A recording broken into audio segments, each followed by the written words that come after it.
All right, all right, all right. So right here, this is Yadin, aka Rasiadonis, Tafara LOJ, Line of Judah Society. So here we see Queen Elizabeth II and Moan Besses M. Negedi Yehuda, conquering along the tribe of Judah, Kedamawi, Haile Selassie. And it says, I didn't bow to nobody.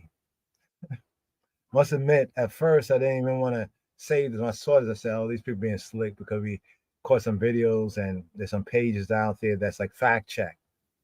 You know what they call fact checker, like these fact checkers, and they say, "Oh, this picture right here. Let's see if we can bring this picture out and show you right here." So first of all, on the I didn't bow to nobody. Remember in class in school they said like about double negatives. You know, double negatives. Like I didn't do nothing. I didn't do nothing. That means you did do something.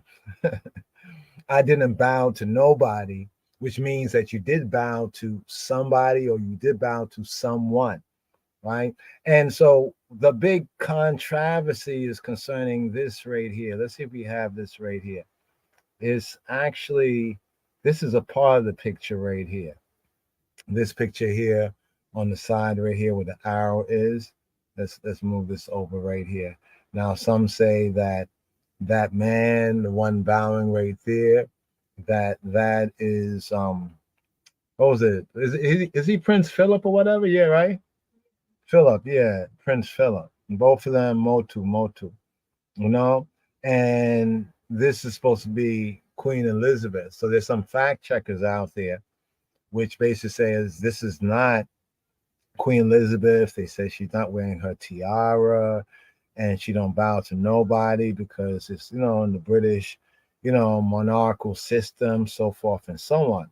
So there's this picture that's circulating around, and you see this meme right here where it says Haile Selassie, the only man Queen Elizabeth II bowed to, right? But then they show some pictures of, chivalry and, you know, kissing a lady's hand, so forth and so on, blah, blah, blah.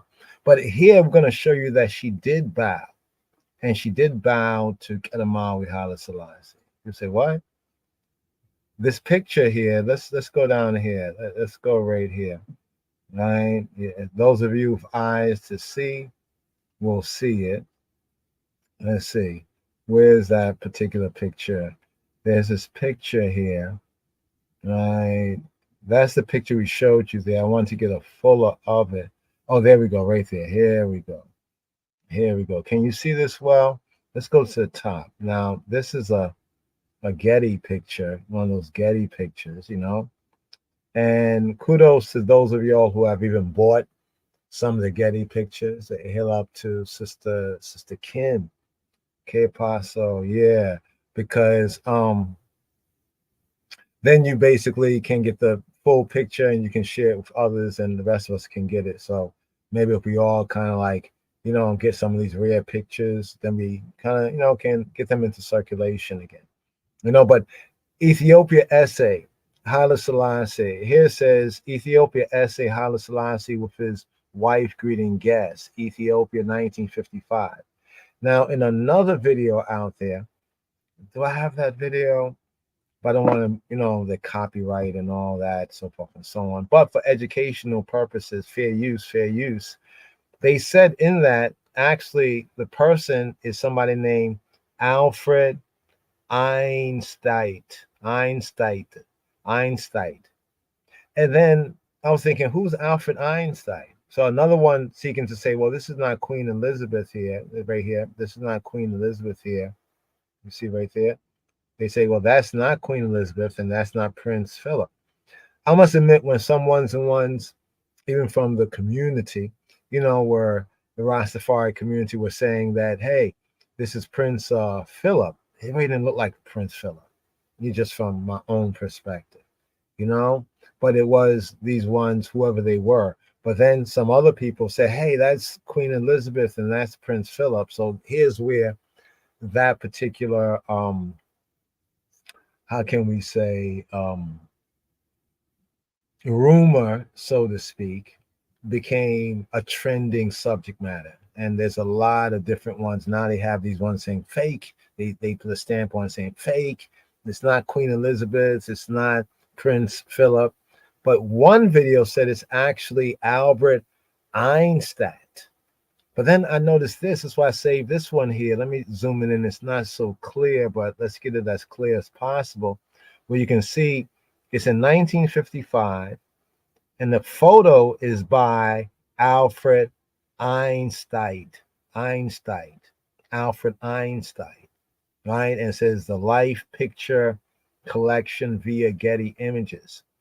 But notice something. No one has really told us, well, who this is. You know what I mean? My dibs on it is that it's not Prince Philip. Can't really see who the woman is, but it's likely not to be the late Elizabeth II, you know? But she bowed to nobody. Like we say, if you use that in English class, they say, you know, they taught us when they was teaching us certain things about English, they say, oh, woo, woo, woo, woo. That's a double negative. So like when we say, I didn't do nothing, I didn't do nothing, that means you did do something. You know, I hope y'all get it, those who understand the basics of English. So whoever did this mean, who did this mean? Whoever did this mean, you know, we get the speak. I didn't bow to nobody. I didn't bow to nobody. It's a double negative. I didn't do nothing. I didn't bow to nobody. I didn't do nothing. So you must have done something. I didn't bow to nobody. So you must have bowed to somebody. And she bowed to the one. Let me show you right here. But some of y'all have missed this. You know, because for them in UK, it's a so-called protocol for the British monarch or ruler not to bow because, you know, the whole thing about Britain ruling the waves, will never be slaves, all of that.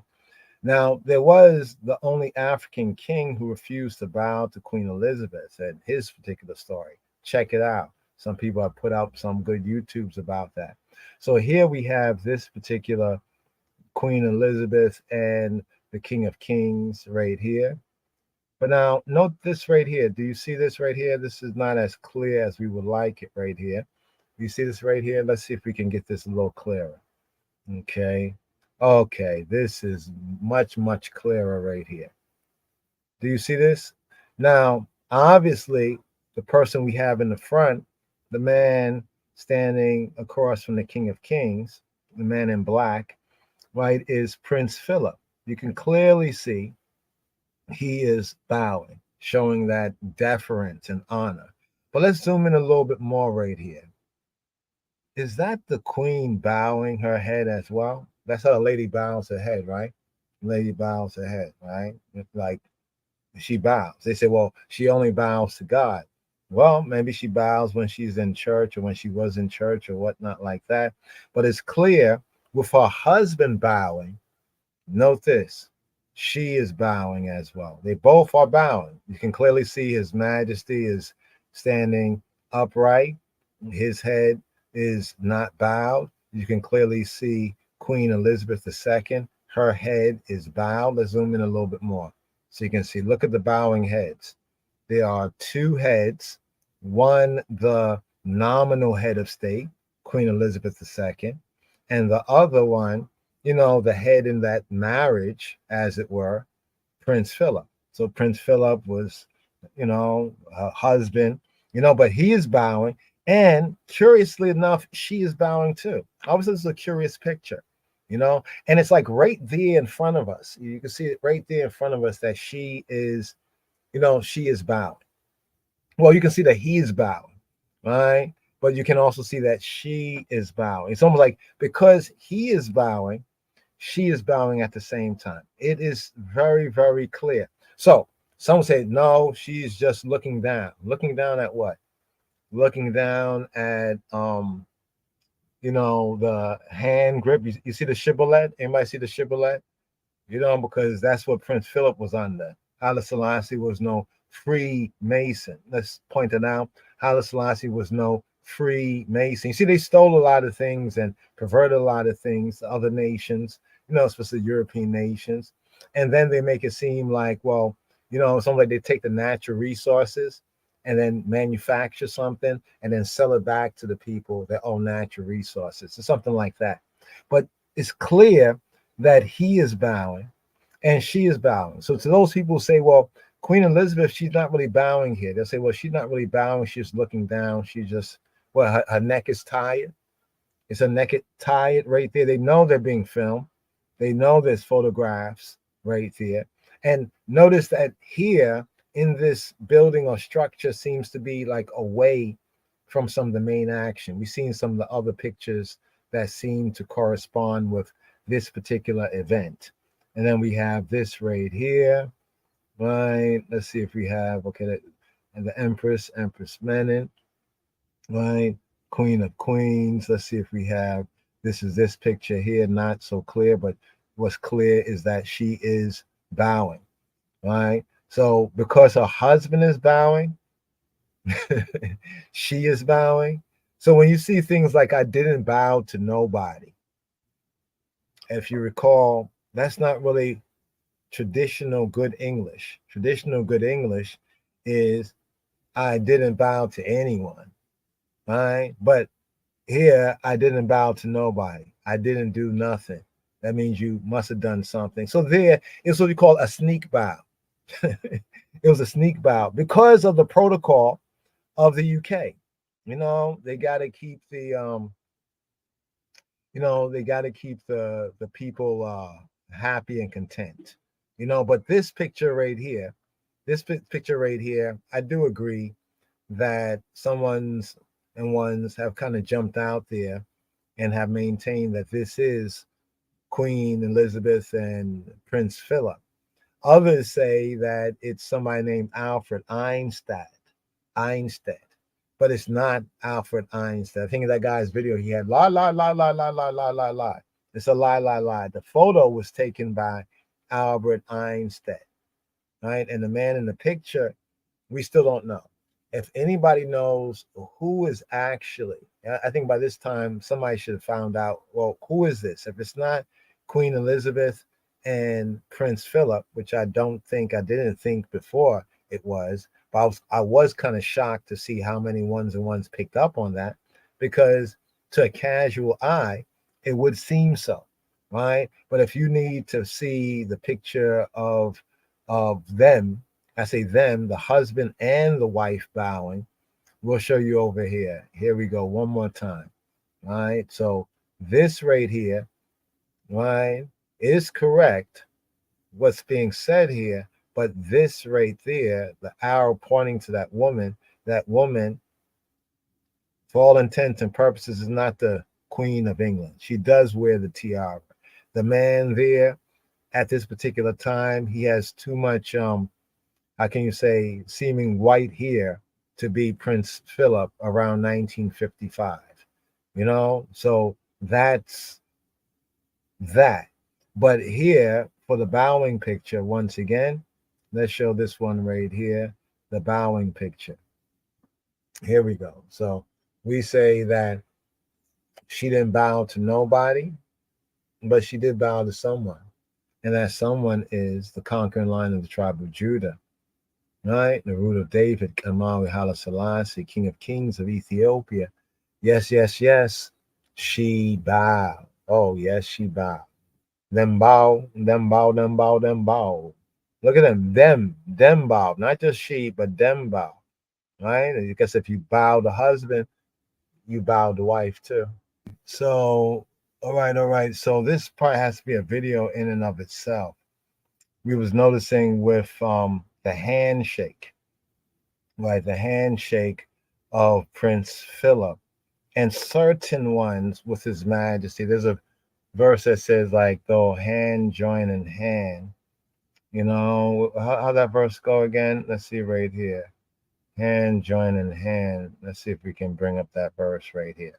Because one will say, well, if His Majesty is this and that, then why meet these people? Why shake hands with these people? Here, there goes. You see Proverbs 11, and 21, it says, though hand join in hand, the wicked shall not be unpunished, but the seed of the righteous shall be delivered.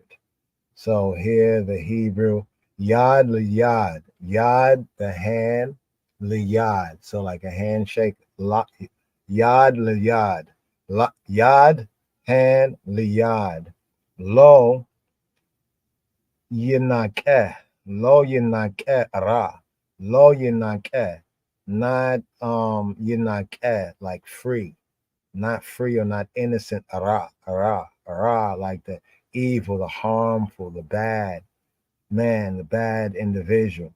With zera, and the zera, and the seed, sadiqim, and the seed of the sadiqim, of the righteous, nimlat, will melata, nimlat, will escape. So here is our response to those who would say, oh, why does His Majesty, how can His Majesty be this anointed one upon the throne of King David? You know, well, notice what it says, though hand join in hand, the wicked shall not be unpunished. Lo yinakeh ra'ah. But the seed with zerah of the tzadikim, of the righteous one, nimlat, will be delivered, will escape, literally. So if you rewind this particular video where we show His Majesty shaking the hand of Prince Philip, and Prince Philip seems to be holding His Majesty's roughly around here in his hand, like the third or so knuckle. Now, in Masonic terms, now His Majesty was not a Freemason. Let me state that. I know a lot of people say, well, yes, he was a Freemason. Yes, he was. And they'll show different things. We can dismiss the majority, if not all of them, the ones we've seen. I'm not too sure if it's all of them, but almost everyone we've seen, we can recognize how it's inaccurate, because people have an assumption about what something is. For example, they will say, you see these hand signs right here? Right, let's call the shibboleth, right? Shibboleth, but it actually comes from something very biblical, right? Walking through the Bible. Let's go over here. Walking through the Bible. What is it? Shibboleth, and why is it important in Judges chapter 12? Right, chapter 12, verses 1 to 7. Now, let's scroll down here and show you this right here. First of all, let's just define a shibboleth in these terms. What is a shibboleth? Here, word of the day, shibboleth. Shibboleth. Now, this is the modern interpretation from their biblical understanding. A shibboleth is a peculiarity of pronunciation. Like a person speaking a certain way, you say, oh, you from the East Coast, you from the West Coast, you from this hood, you from that hood, because of, a peculiarity of pronunciation is called a shibboleth. A behavior is called a shibboleth, a mode of dress, etc., that distinguishes a particular class or set of persons. All right? That's what a shibboleth is. Now, the biblical verse, right, shibboleth here, hallmarks of authenticity are called shibboleths, right? Hallmarks of authenticity are called shibboleths. Quote, any custom or tradition that distinguishes one group of people from another. Correct use of shibboleths builds credibility. Now, what we notice is that many of the Gentiles, the Goyim, the Ahazab, like the Europeans, like in Prince Philip, for example, using his example, we can see a couple of pictures. Not everybody His Majesty shakes hands with does the people do this, but we notice that His Majesty seems to allow certain ones to, I guess, express, and so these, when they shake, sometimes His Majesty, even his expression, there's one picture in particular, he kind of smiles, but you do not see him returning a shibboleth. He basically shakes hand as a man shakes hand, yad liyad, right? But they will use these shibboleths. Right? And this was curious because some photos, it becomes clear that they are doing what we have up here. Let me show this right here. They're doing either one of these. This is a shibboleth, a pass grip, a fellow craft handshake, and then it talks about the hand is taken as in an ordinary handshake. And the mason, the one of the two who is the mason, presses the top of his thumb against the space between the first and second knuckle joints of the first two fingers of his fellow mason. The fellow mason also presses his thumb on the corresponding part of the first mason's hand. But we don't get to see that. We don't get to see that right there, right, with his match. In other words, they are shaking his hands doing that, right? And he is basically shaking their hands. So they're going out of their way when you see these pictures. Now they have other shibboleths right here. You can see these shibboleths. And what's interesting is that they seem to give His Majesty the highest of their credibility, because they recognize that Freemason, the whole Freemason thing, it comes from a hodgepodge of different ancient traditions, including even the Bible. That's why this thing is called the shibboleth, right? The shibboleth. Once again, what is a shibboleth, right? And you can see over here, these are some other, the Boaz. You see where it says the Boaz. Boaz was the great grandfather of David. The grip of an entered apprentice. You can see where it's on the first knuckle, and then over here, the shibboleth pass grip where it's on the second knuckle. We notice that some of them seem to go out of their way to try to bring their thumb to his third, knuckle, which is like a lower one to a higher one. Because remember, the Freemasons, they talk about the King Solomon's temple and all this, and Solomon was a Mason, right? All those are lies. It wasn't a Freemason in the sense of any of their orders. Was he a builder? Well, yes, it's clear from the biblical testimony, that he was a builder. But here, let's go to the biblical verse right here, shibboleth. Let's first go to Judges 12:6, where it says, they said to him, say now shibboleth. There's a whole interesting incident going on in the period of Judges, Shoftim, right here. Basically, we have the Ephraimites, the children of Joseph, and other Israelites. So they say to him, now say shibboleth. And he said, sibboleth, for he could not frame to pronounce it right.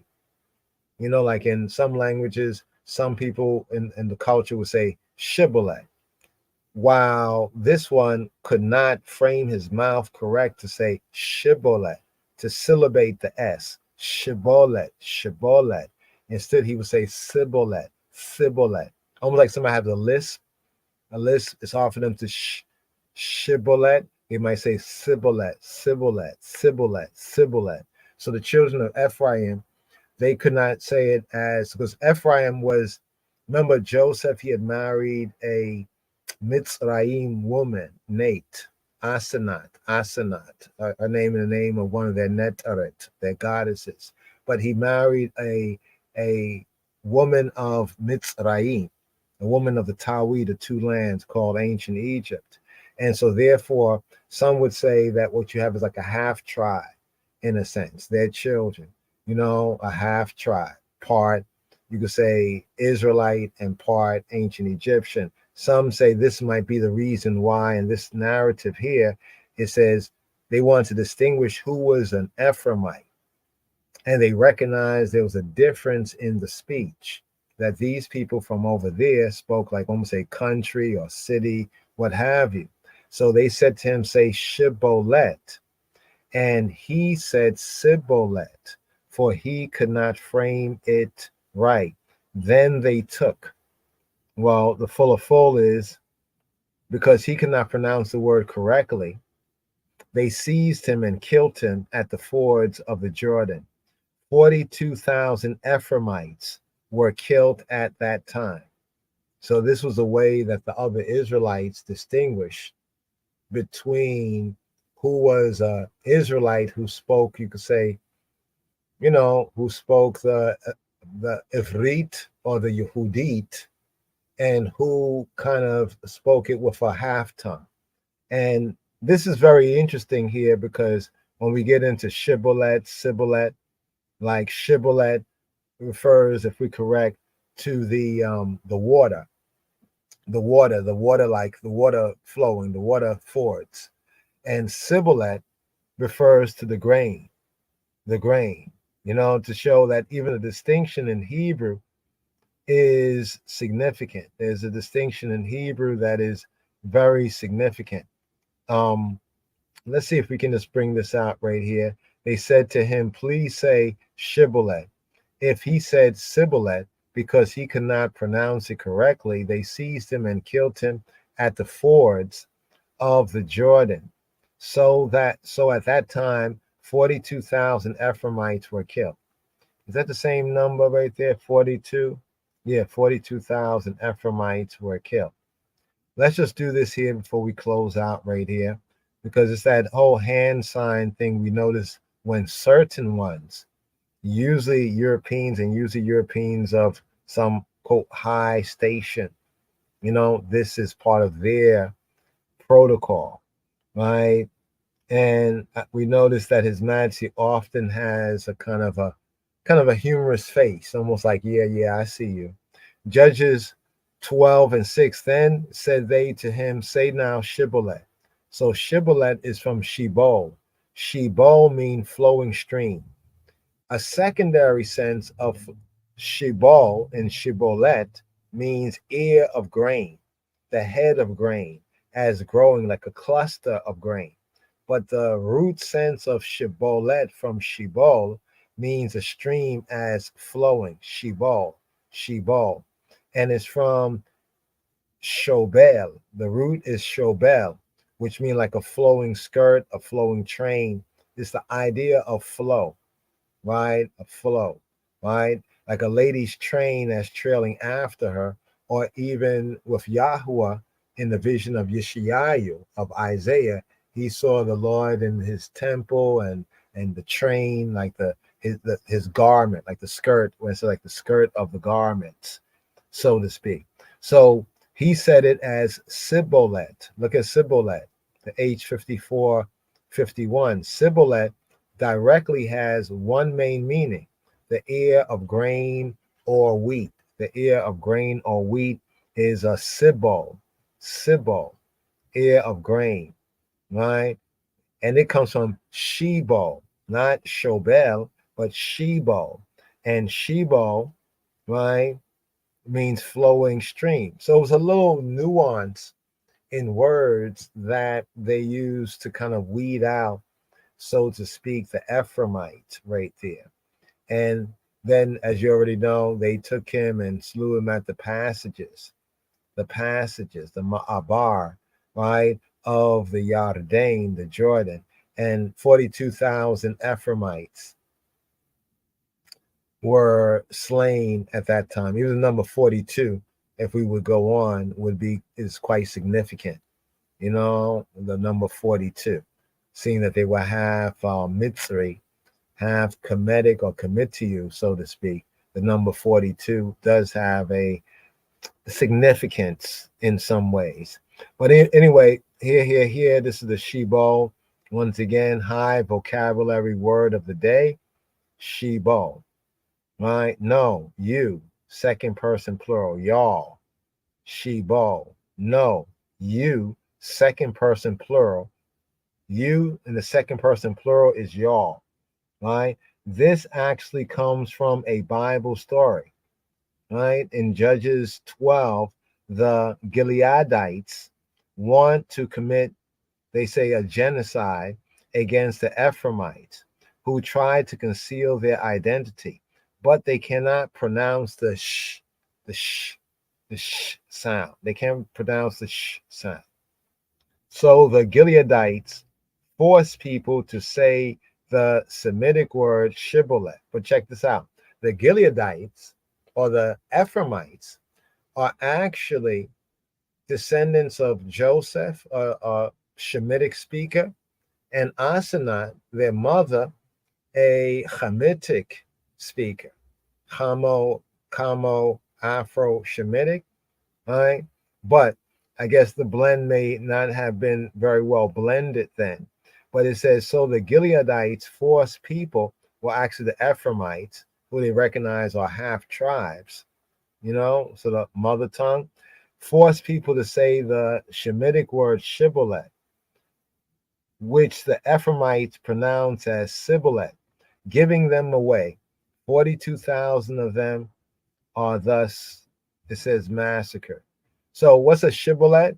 It's a word or other device used as a social identification test. So what happened when Massey met these ones, they told on themselves, as we showed in the picture, previously. For example, Ron Chernow, Alexander Hamilton, 2005, said Hamilton's besetting fear was that American democracy should be spoiled by demagogues who would mouth popularist shibboleths to conceal their despotism. Who would do what? Mouth popularist shibboleths, sayings that appeal to the popular, the populace. But this will conceal their despotism, right? And this is what, let's go over here. This is what we have up here. Just one more time, y'all. One more time. So one can see the full of this interesting shibboleth. So here's what we are pointing out right here. Right? And here's that right there, that shibboleth, so to speak. She didn't bow to nobody. But at this point, with her husband bowing, the late Queen Elizabeth II, this is the proof positive. And not just her bowing, but both of them bowing. Them bow, them bow, them bow, them bow. Shalom, Chabarim. Shalom.